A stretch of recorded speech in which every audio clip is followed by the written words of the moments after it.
Bismillahirrahmanirrahim. Assalamu alaikum. Dear student, now we are going to start a new topic, that is hemostasis and blood coagulation. Hemostasis is the process of prevention of blood loss. Hem means blood and stasis means to stop. You recall please about the homeostasis, because in Viva most of the students become confused about the terminology of homeostasis and hemostasis. Homeostasis is home in your own body. Homeostasis, that is your internal adjustments with the external environment to keep your body within range, within normal limits. That is the homeostasis. Hem is the word which is used for the blood. So hemostasis, stoppage of the blood. That is the process of prevention of blood loss. Before discussing the proper topic in detail, I must tell you that the purpose is to stop the blood from the injured side. But this stoppage, the mechanism for that depends upon many factors. How much the injured side is there, what is its extension longitudinally and horizontally, superficial and deeply, how the loss is there, how the damage of the tissues there, either the minor or most of the organ that is involved, many tissues they are involved. So it is not so simple. As for the body defense, I had told you that starting from the simplest side we go towards the complex side, unless until the infective agent that is controlled. Like that, to stop the bleeding from the injured side, again we have the simplest mechanism going towards the complex mechanism for hemostasis, and it will be there depending upon at which stage the complete prevention of blood loss take place. If there is a very small injury, just simple and small and simple mechanism they will be involved. If the bleeding persists, then the involvement of much more complex mechanisms take place. But it doesn't mean that simple mechanism stops. It is there, but it will work with the assistance of much more complex mechanisms. So this whole chain will continue until you get your aim of prevention of blood loss. So we will discuss in this topic, under this topic, we will discuss the simplest mechanism and then we will go towards the complex mechanisms. Initially, the stoppage of the blood, that is through local myogenic spasm, local autoacquired factors, nerve reflexes from pain receptor, external pressure or surgical stitches. What are the local myogenic spasms? This is the thing that is the smooth muscles. They are present in the vascular walls. Whenever their injury to the blood vessel take place, at the site some chemicals, a special type of chemicals they are released, and also the vasoconstriction take place locally. Many nervous reflexes are there which are originally initiated by the pain receptors. The simplest mechanisms can be assisted by just the external pressure or the pressure bandage. It is your personal experience also that if there is cut, the first and most important thing that is vasoconstriction with these local, normal, your own body mechanisms starts with you put your finger, just simply finger over the injured side if there is external bleeding, and then you apply the pressure, and because of the pressure the blood vessel that is blocked and the bleeding stops. If there is a little bit more injury to the vessel, surgical stitches also apply. After that, we have a certain mechanism with the assistance of blood cells, and blood cells, which blood cells? Platelets. Platelets, these are the cells which are specifically involved in the coagulation process. They gather and form a plug over the injured site. With the help of that, the bleeding stops. Now we will discuss these in much more detail. Just I want to show you that how you can apply. This is the injured site, and with the bandage or pressure, that if there is little injury, obviously you can apply the simplest bandage, and because of the continuous pressure of this bandage over the injured site, the bleeding stops. But it doesn't mean that just this process is for the stoppage of the bleeding from the injured site. Initially, the underground pressure mechanism processes, they are going on. That is the vasoconstriction, myogenic theory. All these mechanisms are there. With this, you are giving some assistance from the pressure bandage. Now, very nice animation in which I am going to demonstrate how the surgical stitches they can be applied, and here we are using grapes. A piece of grape I have taken, you can watch it carefully. This is a piece of a grape, and a piece of that here we are going to apply. And now how we stitch it. We stitch it like this with the stitching needle.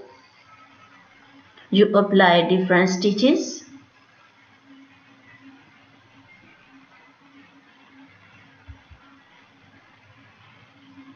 And with that, you have completely closed the injured side of the grape. This is the way how we are going to apply the stitches. With the help of all these animations, you can remember your topic in very easy way, and the understanding is better with these animations.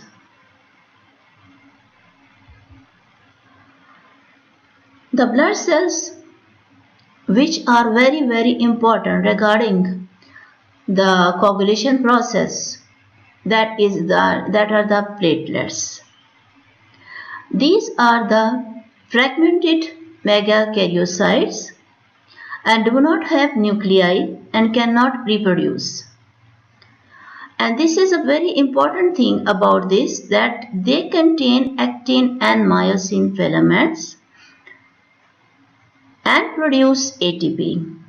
They release prostaglandins, endothelial cell growth factor, and you must remember all these things, because in following lectures when we will discuss the details of platelet plug formation and also other clotting mechanisms, we use all these things in coagulation process.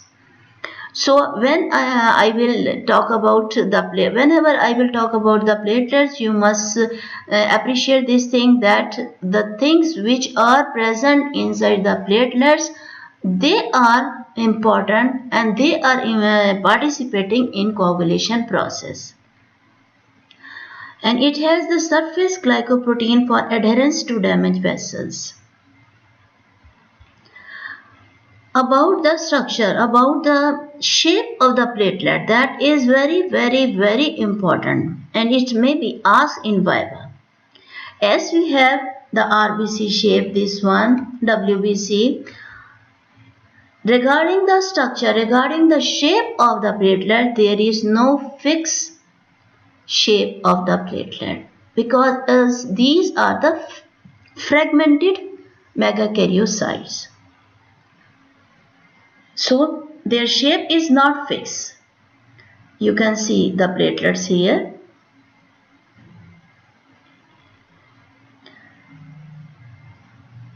You have a change in the shape, and I will discuss this change later on also. This one. How the platelets they are formed. They are formed from the megakaryoblast. Then we have the megakaryocyte, which is a platelet precursor extension, and from there we get the platelets. The unactivated platelets are biconvex, biscuit lens-shaped structure. This is the thing, that the inactivated platelets, they are biconvex discoid shape, as I have already shown here.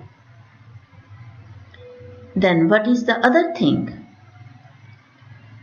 Now the mature platelet shape, that is this one. Some changes occur, and that will be discussed separately.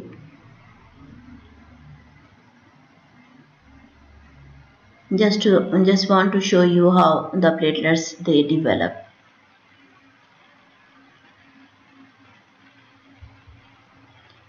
When platelets come in contact with the damaged vascular surface, especially with collagen fiber in the vascular wall, the platelets rapidly change their own characteristic drastically. They begin to swell. They assume irregular forms with numerous irradiating pseudopods protruding from their surfaces. This is the thing, that they change their shape. So, how the coagulation process, the simplest coagulation process involves the platelet plug formation. How it starts? It starts whenever there is injured site. It starts with the addition of platelets over that site. These are the inactivated platelets, and these with the pseudopodia, these are the activated platelets. So how this shape change occur? Because of the water, they swell up. This thing inactivated, these are the viscoid shape, while the activated have no fixed shape, and these are with the pseudopodia. How the platelet plug formation take place? Platelets become sticky and adhere to the collagen. Thromboxane A2 and ADP enhance adherence. Damaged wall activates increasing numbers of platelets. Important in closing small tears or ruptures in very small vessels.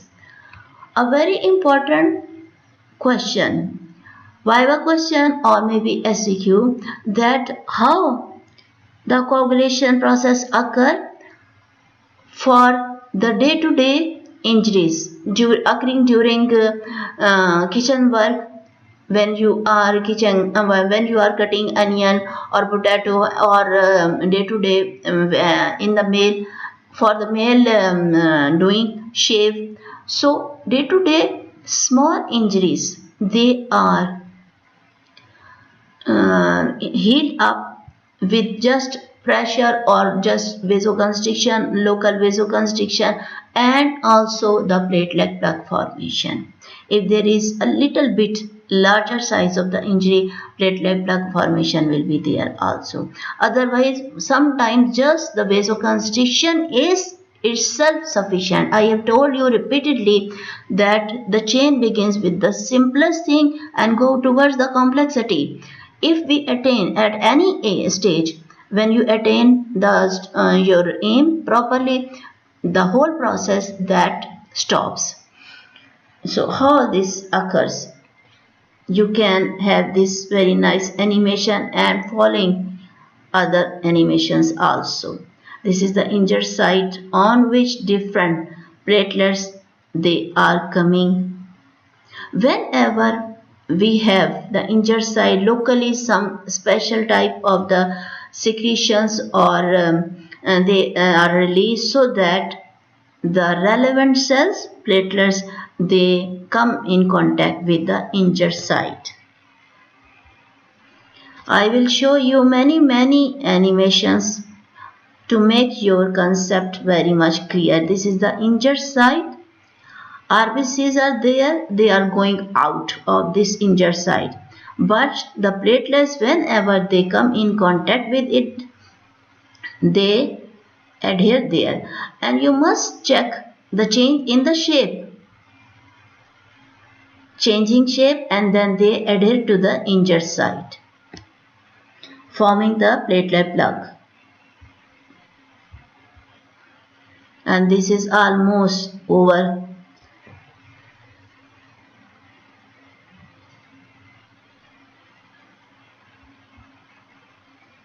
Again, in simplest form, you can see the injured site and yellow stars. These are the activated platelets adhered to the injured site and attracting and or calling more and more platelets to aggregate at the injured site so that complete stoppage of the blood take place. From the other side of the view, the purpose is just to make your concept very much clear. And also through these animations, you can remember all these things very clearly. Number one thing, this platelet plug is loose at first, but it is usually successful in blocking blood loss if the vascular opening is small. Then, during the subsequent process of blood coagulation, fibrin threads form, giving the strength to the injured site. These threads attach tightly to the platelet, thus constructing a stiff and inelastic plug. The third mechanism for hemostasis is formation of the blood clot. So initially the platelet plug formation they take place. Some platelets gather. Now this is a very soft plug. It may again injure and bleeding starts again. So it must be strengthened. So for that many fibrin threads collect at their site and finally the clot formation take place. Within 3 to 6 minutes after rupture of a vessel, the entire opening or broken end of the vessel is filled with clot if the vessel opening is not too large. If it is too large, I have told you that more complex mechanism they will also be started. With all these things, the baseline that will remain same and they will continue their servings. But with that, we need more complex mechanism.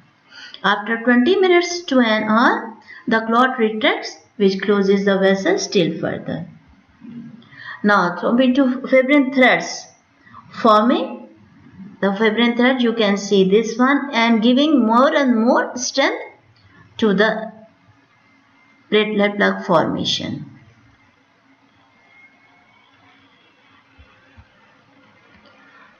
Once a blood clot has formed, it can follow one of two courses. It can become invaded by fibroblasts, which form connective tissue all through the clot. This process continues to complete organization of the clot into fibrous tissue within about 1 to 2 weeks, or it can be dissolved also. So with this, we complete our today's lecture. The next time I will start somewhat complex mechanism for the hemostasis, involved in the hemostasis. So for that, up till that, Allah Hafiz, thank you and Allah Hafiz.